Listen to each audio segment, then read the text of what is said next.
So Cliff, air conditioner, what did you think? I really enjoyed this film. I mean, first thing is the length. You know, we sometimes complain about films being too long that don't justify it. And I think a film of an hour and 10 minutes is a fantastic length.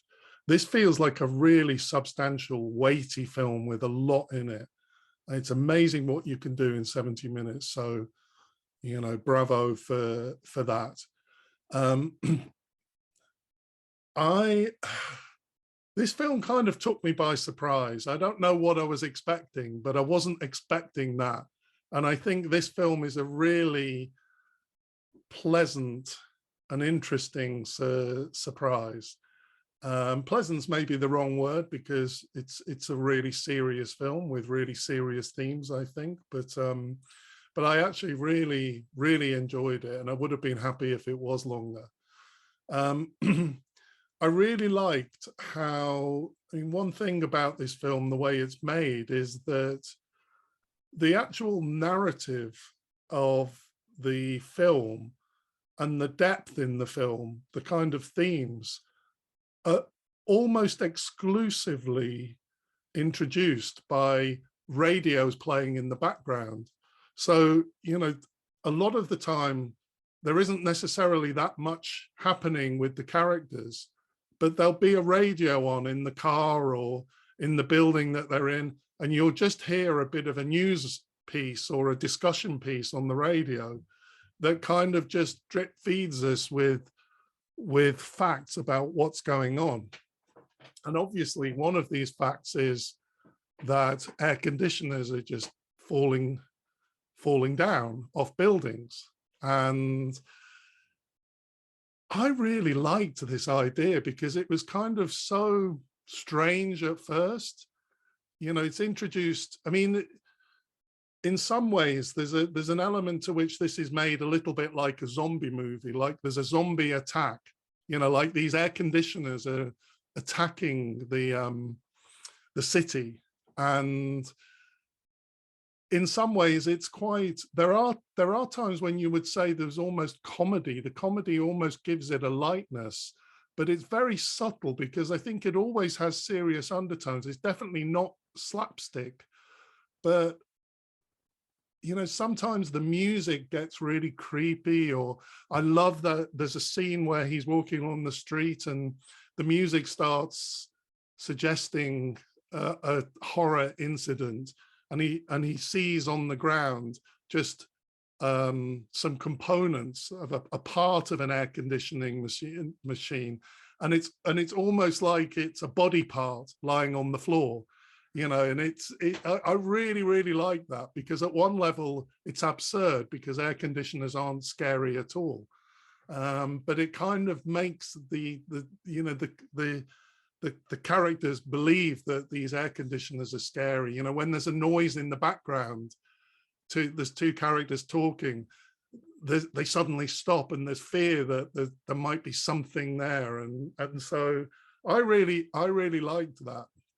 I mean, at first, when it keeps mentioning the air conditioners, before you really realize what's going on, I just found that really fun and fascinating. It's like I didn't really know why it kept mentioning air conditioners. And obviously, the film's called Air Conditioner.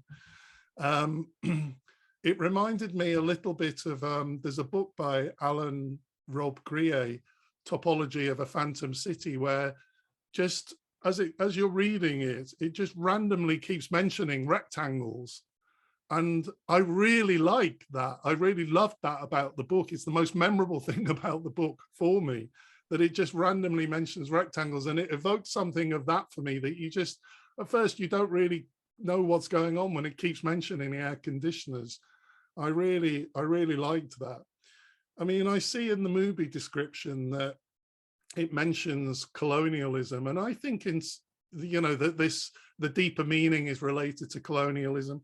I think in some ways that does this film a little bit of an injustice, because I think this film is much more general than that. I mean, obviously any film about an African country, you could put a colonial interpretation on it. but I actually think this film is about class rather than colonialism. I think this film has a universal story in it. I think the fact it was set in Africa is neither here nor there. So I don't think it has to be about colonialism. I thought it was much more about class and how, I mean, obviously only rich people have air conditioners. So, you know, the people who had air conditioners were, for me, this is a film about the exploitation of the working classes, the people who service the air conditioners are, you know, they have very little life apart from just serving these rich people going around trying to fix their air conditioners. And I thought it was the woman character, his friend, was very interesting, or his colleague, work colleague, because she was almost like a middle person. She was like, because she was slightly smarter. She was you know, she was going to a barbecue or something with her sister. She had a slightly better life, and it's almost like the rich people didn't have to deal with the workers. They had you know, the rich person would just call the woman and say, I want the air conditioner fixed, and then she would order the workers to do the job. And it's like capitalism ends up kind of policing itself, you know, using the workers to police it. So I think all this is in the film. I think it was extraordinary, really, the depth of the theme, given this slightly kind of comic, absurd, almost fairy tale. You know, there were elements of magical realism in this film. We talked about that last week with Undina, but you know, I really liked when he goes, like, there's some people who he just communicates with without words. You still get the translation on the screen. At first I thought I thought the sound had got out of sequence with the subtitles, but you know, that scene where he first meets those people, where they're speaking but no one's speaking, so you just get the translation. I thought that was really good. And there is this kind of fairy tale element to it, so I thought it just all came together really well, and really enjoyed it. It also reminded me a little bit of the first film we reviewed on when we started this YouTube channel, was that Brazilian film Let It Burn, set in a building, because I wonder if some of these actors weren't professional as well, because I noticed at the end, I always look at the end, and quite a few of the actors had the same name as in the film as their real name. And so there was something of Let It Burn that it made me think of that. I thoroughly enjoyed this film. It was a surprise. It was interesting. It was serious. It made me smile at times, and I would highly recommend it. Well, I'm really glad to hear you really enjoyed it. I found it charming, but quite slight, and not altogether in a positive way.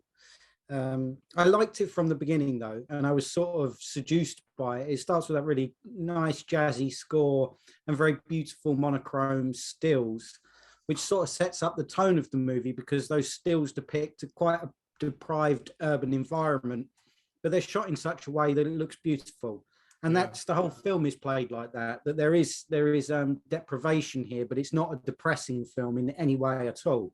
And in fact, I was kind of surprised he described it as weighty, because one of the things I think, and I went back and forth on this, considering it either whether this was a good thing or not, but it felt very light to me, almost weightless, this film. And in a way, I think that's quite an achievement, given some of the themes it talks about. But ultimately, I found that it ended up feeling a bit kind of aimless. I really liked the setup too. I think it's a very clever conceit, because it's really funny and strange and silly, this idea that what if situation, air conditioners one day just fall out the sky. That's very clever, because and it's also lovely to see an environment that you might more readily associate with a more sort of downbeat social realist aesthetic, to see something fantastical implanted into that sort of environment is lovely, actually, and was really enjoyable. I too really like the moment where he speaks to those people without speaking. And I thought it was a great example of like a magical realist flourish that had a point, because the fact that they can communicate without speaking just seemed like a perfect way of expressing the unique intimacy of communities and the sense of like simpatico among the working classes. And so it seemed to express a lot and to be the most succinct and straightforward way of doing that. And so usually when we talk about magical realism, we think of like flights of fancy and, you know, whimsy and stuff. But actually, I think this is more almost Lynchian. I mean, tonally, nothing like Lynch at all. But I always think of the example of Eraserhead, that if you want to tell a story about parental anxiety and worry, you could have a, you know, talky Chekhovian kind of scenario, or you could present the baby as this horrible mewling alien. They both serve the same purpose. One just goes straight to the point, you know. And I felt that there was something of that in this film's tactics sometimes, that it goes straight to the point with flourishes that are actually really beguiling and lovely. There is a very clear social context. There is, you know, the guy, there's the rap on the roof, and there is a clear like class struggle going on here, but it's done very, very lightly, I thought. And there is plenty of humor in it. You know, the boss he's ludicrous and silly in a funny way. It's not an angry caricature. He's poking fun at this stuff. And it was, again, really nice to see it treated kind of lightheartedly. And the funniest bit, the bit I laughed out loud at, was you mentioned that there's a lot of stuff on the radio. At one point, someone on the radio, there's a call in, and he says, the rich people are just enjoying their lives while all the poor people, they're walking along, they keep getting hit in the head with the air conditioners. And the guy on the radio says, you're clearly mixing your issues here. You know, because they're just falling indiscriminately. They're not like seeking out poor people. But that was really funny. There's a really terrific sense of place, and it's a very clever conceit, this thing with the air conditioners, because it reminded me a bit, again, completely different films, but it reminded me a bit of Summer of Sam, that Spike Lee movie set in like that extreme heat wave in New York. And when you've got this like encompassing event, something besets a whole community, immediately there's a very clear and strong and compelling sense of place given to it, and time. You know, it's very specific, and you feel like you're in a specific environment with real people. I felt, however, that certainly by the time we got like 2/3 of the way through, there were too many slow motion sequences with this fluid camera work was brilliant. There's another example of like how this the realism is elevated and given a sort of mobile poetry that is very compelling. But there are too many times it just slows down to this slow-mo technique where it will just follow the characters around for a bit. And it started to feel like evidence of a filmmaker who'd run out of ideas, who, you know, there almost wasn't enough there for the 70 however many minutes running time it had. And that was a shame, because used once or twice, that slow-mo thing gave it a beautiful sense of atmosphere, and there is a real dreamy melancholia to it. The lovely sequence where they're in the car and he starts imagining he's really driving, and really vivid color palette and stuff. So there's lots and lots to like. However, it's kind of loose, freewheeling poeticism sometimes felt a bit aimless and meandering to me. However, the fact that it maintains such a light touch and feels almost weightless, I think actually goes in its favor, and is really refreshing to see, you know, an African movie dealing with poverty and class struggle that is really lightweight and charming and funny and gentle. There was, I noticed it ended with what looked like newsreel footage or real footage. So perhaps there is a sociological context here, like a real historical context that has gone over my head and would perhaps enrich my understanding of the film. I'm almost certainly that's the case. But, you know, without that, it's still a very enjoyable and charming film. Yeah, I agree that actually the air conditioners falling may be a specific metaphor for something in Angolan history that we don't know. that is possible, isn't it? And it may link it directly to colonialism. Who knows? All we can do, you know, is, as we always say, we don't research the films in advance. So all I can do is watch it and take it for what it is. For me, it was really speaking to class a lot. I mean, I felt it was, you know, almost like a Marxist, this film, in terms of the impact of capitalism. It was a critique of capitalism, and which is why it felt so weighty to me. But I absolutely agree with you that at the level of the superficial level of the film, it is weightless. It's so subtly done. The politics here it's such a light touch that you know, it's so gentle, the way it's just drip fed in through the clips on the radio, that I think actually I can see why you didn't feel it was weighty. I think once I decided it was about class, I probably then looked for it and to justify that point of view. But it, you know, it felt even when they went to the guy and they sat in the car, you know, I thought that was a wonderful moment when, because you're right, you know, you have a real sense of that they're all living in uncomfortable conditions because they just have to live with the heat, you know, and the rich people have these air conditioners. And the moment when they first sit in the car and there's obviously air conditioning in there, and you just see them all relaxed, there's a sense of comfort that they're just not used to experiencing. And then it breaks down. You know, it's like they're almost not allowed to have. This guy is kind of a mad dreamer for dreaming that, you know, he could have as good a life as anyone else. And I just, for me, it felt like it really fitted together almost as a kind of Marxist critique of capitalism. And in that way, the air conditioners falling is like the collapse of the system, the collapse of consumerism and the exploitation of the working classes.